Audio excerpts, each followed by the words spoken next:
Yes. That's close. 1908, very good.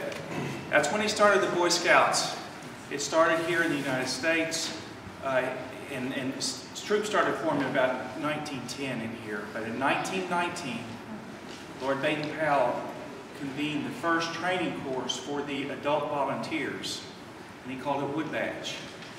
Wood Badge continues. It is the highest training that the National Boy Scouts of America offers. Wood Badge is offered all over the world. And for the Scouts here, I want you to know what the ladies and gentlemen who go through that training course have to go through. 2 weekends of camping out in the woods, and you're used to camping, Scouts. They camp in patrols just like you do.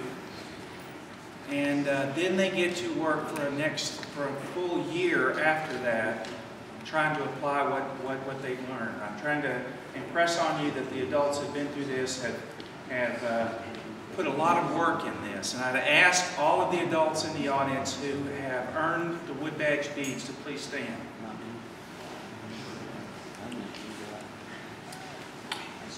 Troops, leadership that has been to Wood Badge helped make a unit stronger, and I would congratulate these guys for doing that.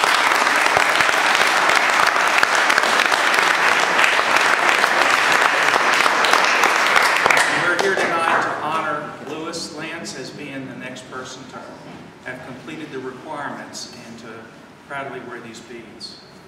Lewis, would you come on down, please?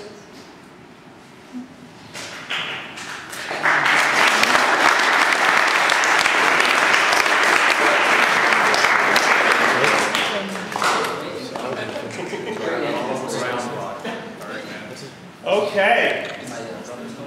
So would you like for your I would love all the beavers to show up. Doug, Lonnie, come on, Steve.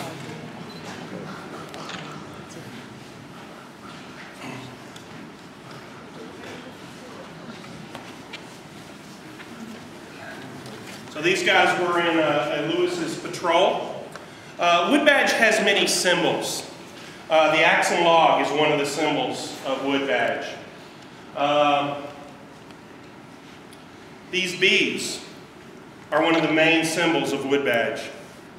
It's an interesting story how this tradition started in 1919 after the first Wood Badge training.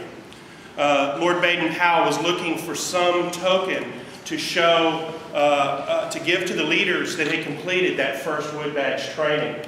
And a few years before, during the African campaigns, he had gone into Chief Denny Zulu's hut after Denny Zulu was defeated and found a piece of leather with beads on it. So Baden-Powell decided that the beads on leather were an appropriate award for those that have finished Wood Badge.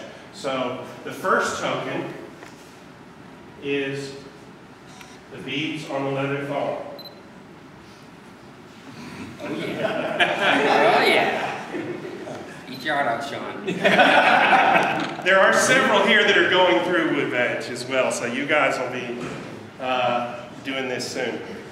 The next symbol of Wood Badge is the taupe neckerchief, scarf. And you'll notice it's got a piece of a tartan on there, a Scottish tartan. A Scottish businessman named William Du Bois McLaren bought the property that Lord Baden-Powell had the first Wood Badge on. It was called Gilwell Park, and it's outside of London. You can go visit it today. It's still a park. He bought it and donated it to the Scouts. Well, in honor, and whenever we do a Wood Badge training, the place that we do it is always called Gilwell. So Lost Pines was Gilwell for the time that Mr. Lance was there. And you'll see that a piece of the McLaren tartan is still on our scarf today to honor the contribution that Mr. McLaren gave to Scouting. The final symbol of Wood Badge is this slide. We call it a woggle or a Turk's head knot. I bet some of you guys have tied some Turk's head knots before. It has no beginning and no end. And that symbolizes that there is no end to the commitment that the Boy Scouts of America makes to the youth. And finally,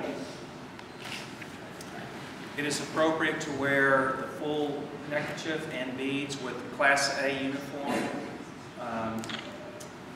You can wear the beads without the neckerchief. Is typically for things like courts of honor, but the beads may only be worn with the Class A uniform. You see that twist? I'll never take it out. So Mr. Lance has worked hard to earn those beads and that neckerchief. And would you help me in congratulating Mr. Lewis Lance as the next